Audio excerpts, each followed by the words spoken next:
Part 1. The Smirk and the Cut. Let me tell you something about being the silent scaffolding that keeps a company standing. No one notices the steel beams until they decide to tear the building down. For 9 years, I was that scaffolding. I was the quiet one in meetings, the one who knew how to bypass every firewall and breathe life into dead servers with a flick of code and a black coffee. While the C-suite dined on catered lunches and made jokes about the Wi-Fi being haunted, I was buried elbow-deep in server rooms that hummed like metal cathedrals. I didn't need praise. I didn't even need a raise. I just needed respect. Or at least to not be treated like some intern on her first day. Then he showed up. Travis fucking Macklin. New IT director, parachuted in from some consultancy firm that thought it was God's gift to infrastructure. Walked in on his first Monday with his Top Gun aviators still hanging off his collar, like we were all auditioning to kiss his ring. He was loud.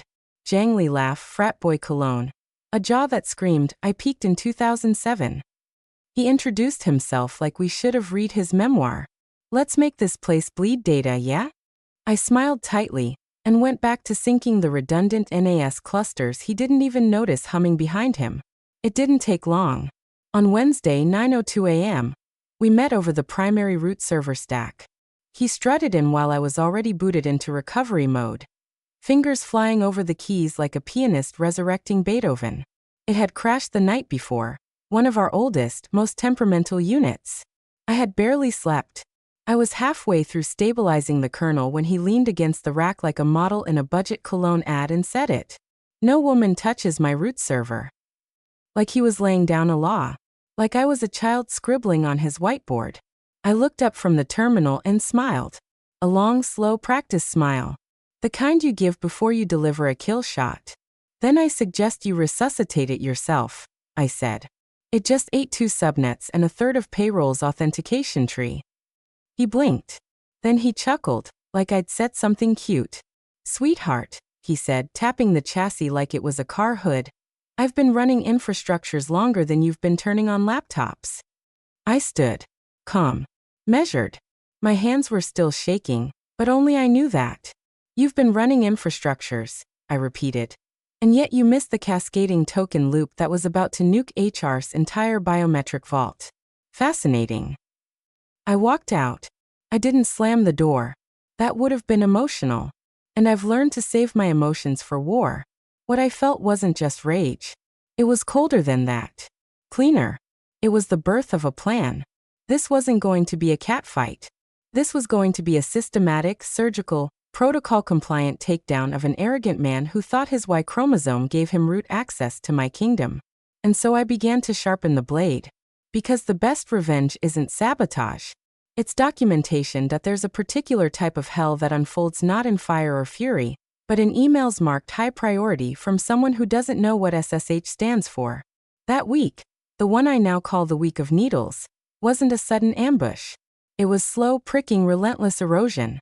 Paper cuts under fingernails. A death by protocol, ego, and testosterone. Travis didn't just sideline me. He performed it. Meetings that used to require my input now opened with him theatrically announcing, "We'll keep this high level for the non-technical folks." I was the technical folk. When I raised a point, say that rolling out untested patches across all department machines without isolating a test group was madness, he'd interrupt with a smirk. Let's not bore the team with theoreticals, huh? The worst part wasn't the silencing. It was the theft. He presented my optimization of the VM load balancer algorithm as his breakthrough in last Thursday's cross-departmental meeting, complete with a PowerPoint he'd clearly built from my Git logs. My code. My sleepless nights. His smug little graphs. I didn't fight it. Not openly. What I did was notice. I noticed that he granted domain admin access to an intern, just to move some folders faster. I noticed that he disabled email encryption protocols temporarily to troubleshoot a spam filter, then forgot to re-enable them.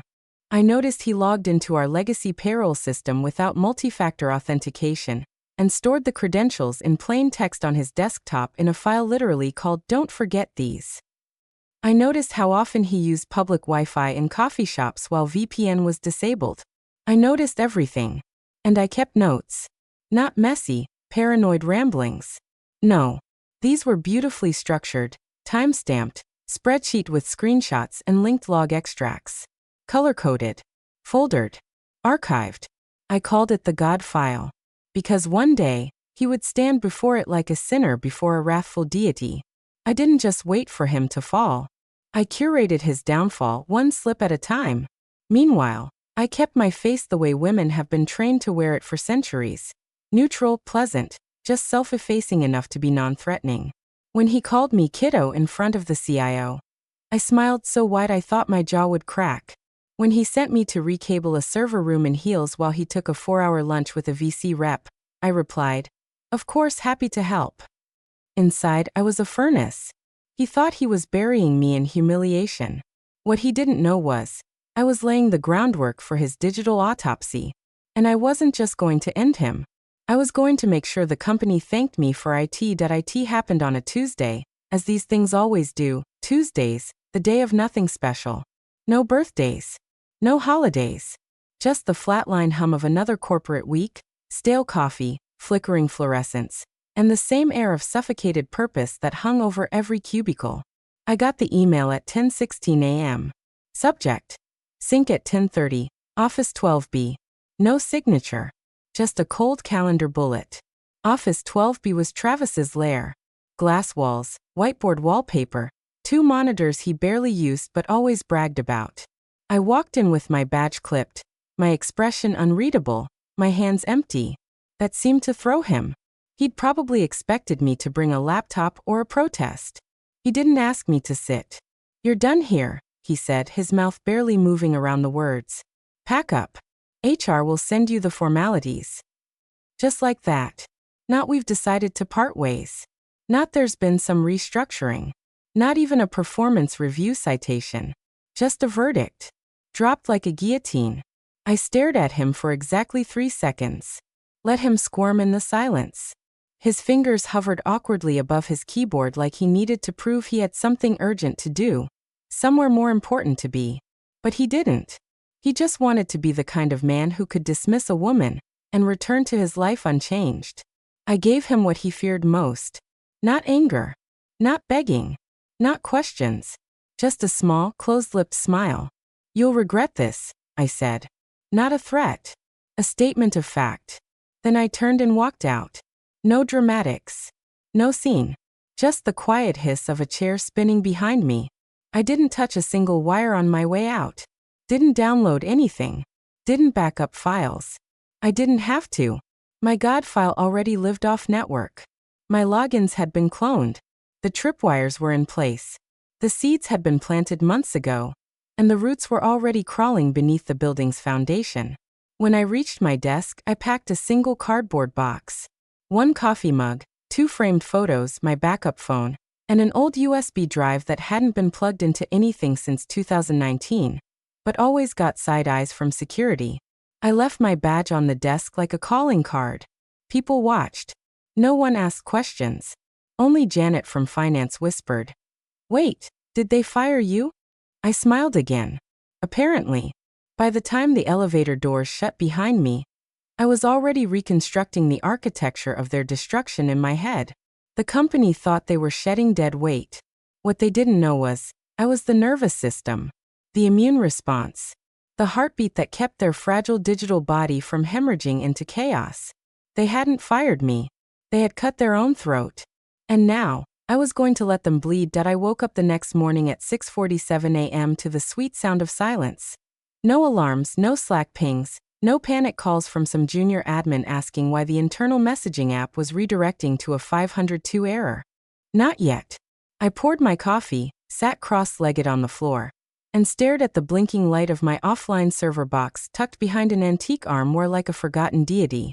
Then I clicked execute. I didn't destroy anything. That would have been childish. No, what I did was turn off the lights in a house that I had wired.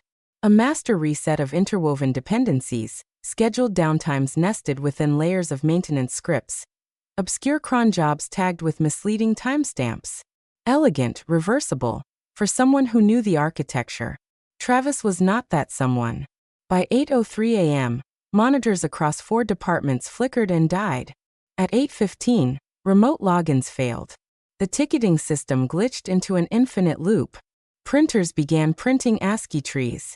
The biometric scanners in HR wouldn't recognize any inputs, locking 5 senior managers in the bathroom hallway and the CFO out of the vault room.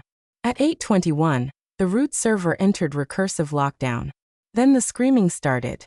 I didn't need eyes inside the building. I'd memorized the rhythms of that beast. I knew that by 8:30, someone from Ops would call the vendor help desk and be told, "Sorry, that setup isn't standard. We didn't configure it." At 8:44, someone would realize the most recent working documentation was a Visio diagram on my old OneDrive account, since deleted. By 9 a.m., a war room would be summoned. And at 9:07, the CEO himself would march into the server room, red-faced and wild-eyed. According to the email forwarded to me by an old friend in facilities. Who the fuck designed this system? She did, someone mumbled, before she got let go. Travis. It's fine. I'll reroute through the virtual. CEO. You're sweating. You don't know what the fuck you're doing, do you? Travis. I just need access to the CEO. You don't have access. Jesus. Call her. They didn't. Of course they didn't. Pride is a stubborn firewall. Instead, Travis tried to brute force his way through my code. He tried to override a permissions chain I'd looped through 4 internal APIs that no longer pointed to themselves.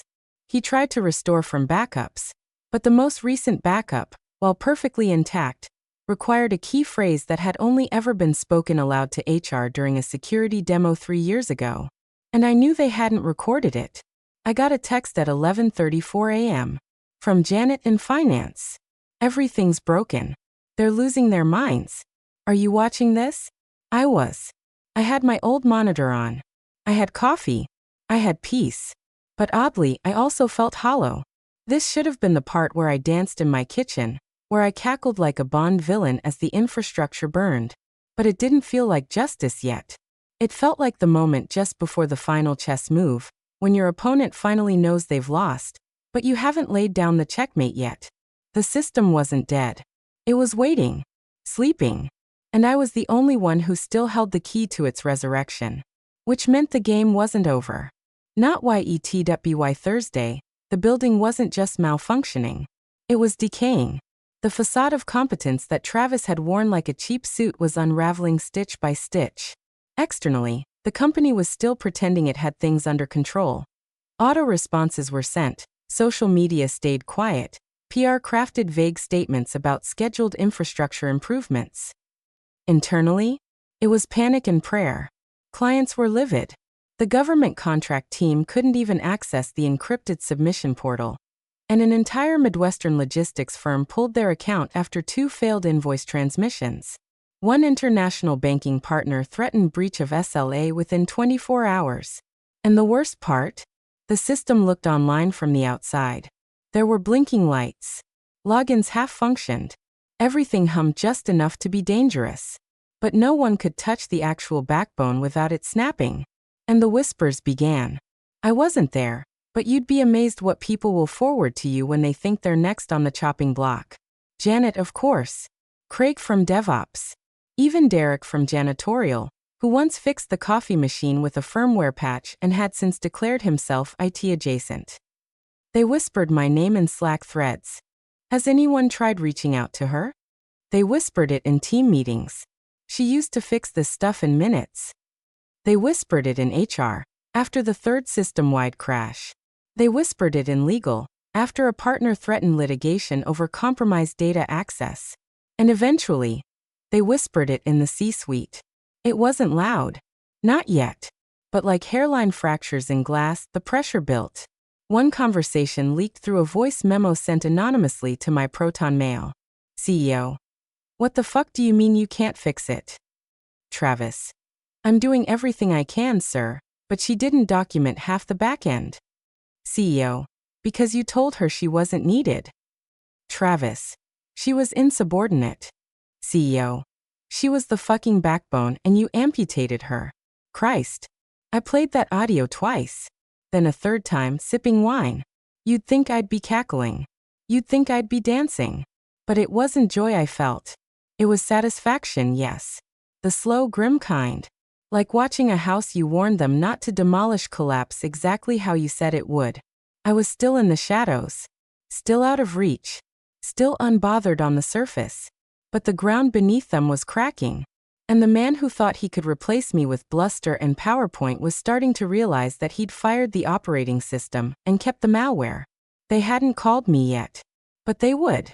The system wasn't just broken. The belief in the system was broken. And no one repairs trust like the woman they told to pack a box. By the time the headline hit the front page of TechPulse Weekly, it was already too late to hide the bleeding. Company X paralyzed by ongoing IT meltdown. Sources cite internal sabotage or incompetence. It exploded across LinkedIn and Twitter within hours. The story had everything the industry loved. A rising tech firm brought to its knees by its own hubris. Systems down for nearly a week. Delays in payroll. Clients walking. Rumors of mismanagement. A mysterious firing. Even a quote from a former senior engineer, anonymously noting, "They fired the only person who understood how the engine worked. Now they're trying to fly the plane midair with a wrench and ego." By noon, the stock price dipped 13%. By 2 p.m., 3 venture partners requested urgent review meetings. By 4 p.m., a letter from a private equity board observer leaked, calling the situation a catastrophic failure of leadership and systems continuity. And at 5:11 p.m., my phone lit up with a screenshot from Janet. Image attached. Travis standing alone in the company auditorium, pale, collar unbuttoned, sweat visibly soaking through his shirt, trying to explain back-end inconsistencies to a room of furious stakeholders. Caption: "He's melting. Like actually melting." I stared at it for a long time. I thought I'd feel euphoria. But instead it was something colder. Icy triumph. The kind that doesn't make you laugh. It makes you still. He was being humiliated. Publicly. Systematically. Not with a scream, but with 1,000 silent cuts from people in blazers and smartwatches who never raise their voices, but make empires shatter with a well-placed, "We're concerned." Travis tried to spin it. Claimed he'd inherited a fragile infrastructure. That disgruntled former staff had failed to provide proper documentation. That he was doing everything in his power to restore stability. And that he had identified several critical oversights made under the previous regime. But the wolves were already circling. HR submitted its first resignation the next day. Melissa, the one who'd once told me you intimidate people when you're too prepared. She walked out mid-meeting. More followed. Department heads started BCCING legal on all emails. Vendors suspended support. Legal began whispering gross negligence, under its breath. And me?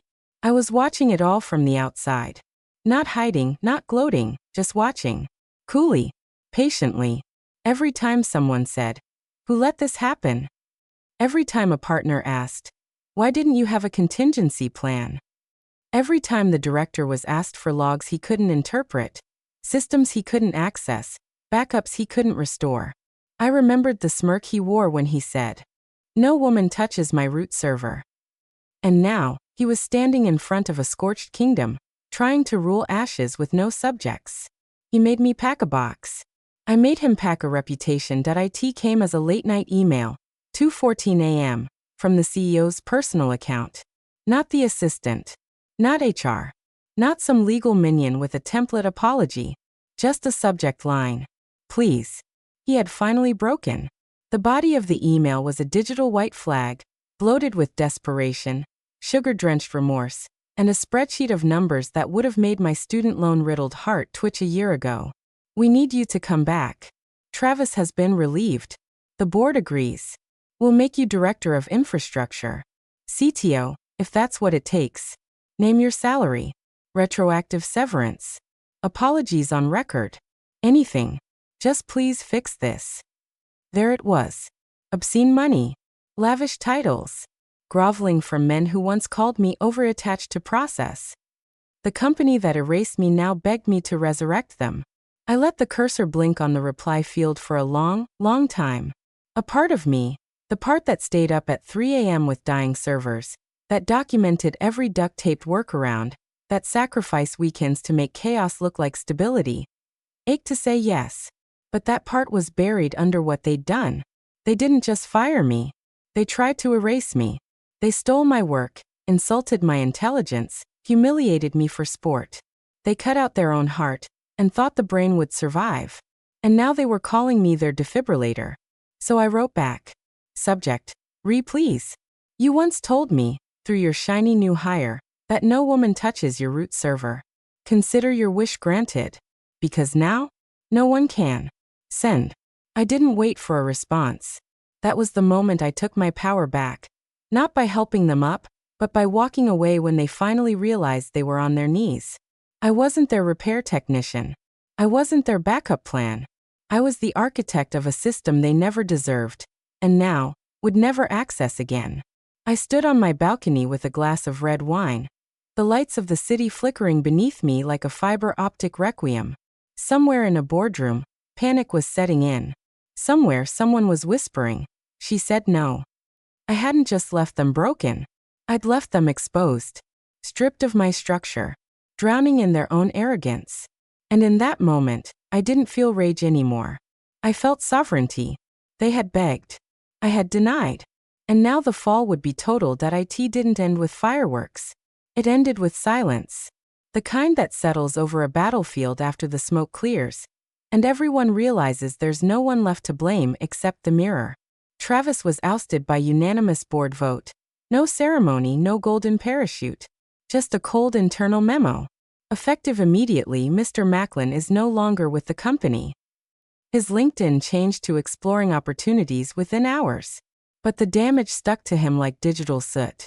Word traveled fast in tech circles, especially among the DevOps crowd who live for schadenfreude and Slack leaks. One blog headline read, "Man who said no woman touches my root server, gets booted from the machine." The comments section was brutal. One line was repeated like a refrain. She warned them. Meanwhile, the CEO attempted a full-blown recovery pivot. New hires, firm-wide audits, groveling emails to partners. He even launched a cringy trust rebuild initiative with a hashtag and a badly designed logo. But trust isn't rebuilt. Not when the foundation was pride and misogyny dressed in a blazer. The company was still limping forward, sure. But the swagger was gone. The empire I'd quietly built and held together with caffeine, brilliance, and sheer endurance was now held together with duct tape, NDAs, and desperation. And me? I was home. Not working. Not planning. Just being. No Twitter thread. No exposé. No revenge tour. Just coffee. A quiet kitchen. The early morning hum of a fridge. No servers chirping. No Slack echoing my name. No one demanding anything from me at all. The laptop sat closed on the counter like an old weapon retired from war. I stared out the window. The skyline blinking with lights from buildings still buzzing with people who think being loud is the same as being right. They had tried to erase me. They ended up erasing themselves. And yet, in the stillness, I didn't feel triumph the way movies promise it. I felt clarity. They called it sabotage. I call it letting go. Letting the rot rise to the surface. Letting the mask fall from the man who thought volume equals intelligence. Letting the system speak for itself, without me there to save it anymore. Because I didn't destroy them. They destroyed themselves when they mistook me for someone disposable. And now they'd learned the difference between a support role and a structural one. The final sip of coffee was cold. I didn't mind. Turns out the root problem wasn't the server. It was him.